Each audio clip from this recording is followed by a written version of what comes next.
Welcome back, folks. Today, we got our hands on the Amazon Fire TV Cube, which gives you an easy way to stream your favorite content. With its outstanding 4K streaming capabilities, an easy-to-use software interface, and an impressive range of smart features, the Fire TV Cube is one of the most popular streamers on the market, and for good reason. But with a price tag of around $100, does it really deliver the outstanding results, or is Amazon exaggerating its capabilities? And after you get it, what should you expect from daily use? Setup for the Fire TV Cube is exceptionally user-friendly. You need to connect the power cord, plug in the cube to your television, connect to your Wi-Fi network, and sign into your Amazon account. It plugs in through the HDMI port, and it comes with an HDMI CEC, so the remote can control your TV's volume levels or input. It also comes with 4 physical buttons on top to mute content, control the volume, and activate Alexa. You can also use Alexa to control your TV or to control your other smart home devices, but the cube shouldn't be near your speakers for better microphone performance. True to its name, you get a cube-shaped build with rubber feet for improved grip and an LED bar along the top, so it's not as concealable as some of the other streaming devices. Unfortunately, it doesn't come with the HDMI cable or a USB-A port, but it does have a solid selection of additional ports on the back, including the micro USB input, an IR extender, and a power port. It has an array of 8 far-field microphones, so it can reliably register your voice commands, and while the built-in speaker is adequate for Alexa functionality, it does lack the appropriate bass response for music. The dual-band MIMO Wi-Fi technology also delivers a reliable wireless connection. If you're looking for a cheaper alternative with a smaller form factor, the Amazon Fire TV Stick 4K is a compact HDMI dongle that offers similar picture quality, but it does lack the built-in microphones and it has inferior voice assistant support. I think Amazon's Fire TV operating system is reasonably intuitive, and it comes with some useful features. The home screen is organized with multiple rows of suggested content based on your viewing habits, including a featured row, a row for your apps, and sponsored content selection. But you'll notice that advertisements occasionally pop up. I was disappointed to see that Amazon's titles were more aggressively promoted than other streaming services, but it does give you some award-winning content.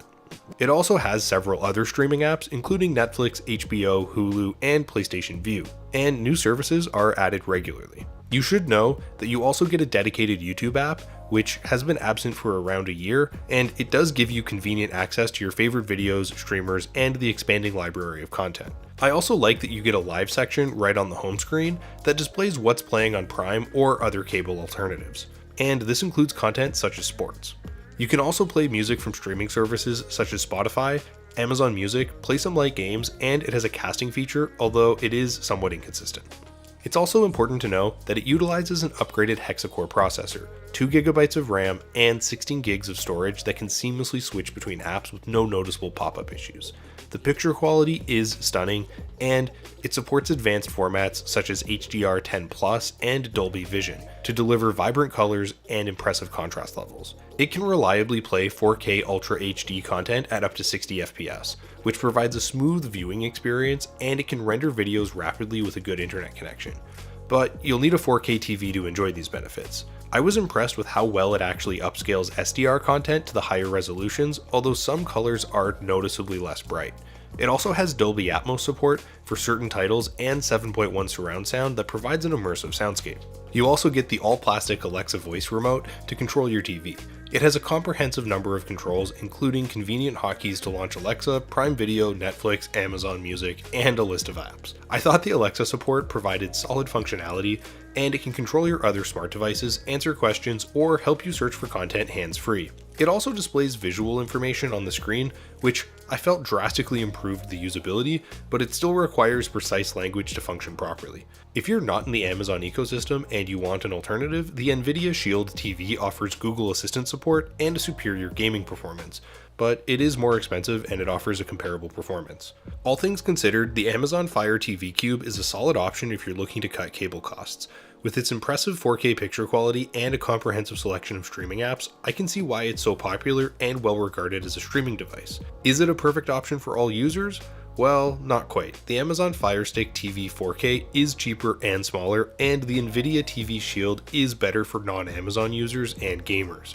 The Amazon Fire TV Cube offers a convenient way for you to control your Amazon-based home ecosystem and stream your favorite content in stunning quality.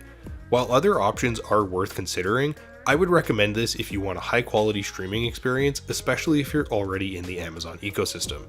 But that's just my opinion. Let me know your guys' opinions in the comments. For links to updated pricing on all of the items mentioned, check out the description. And if you guys learned something or you found this video helpful, be sure to give it a like and subscribe if you're new to the channel and you like short informative tech videos. Till next time, I'll see you guys later.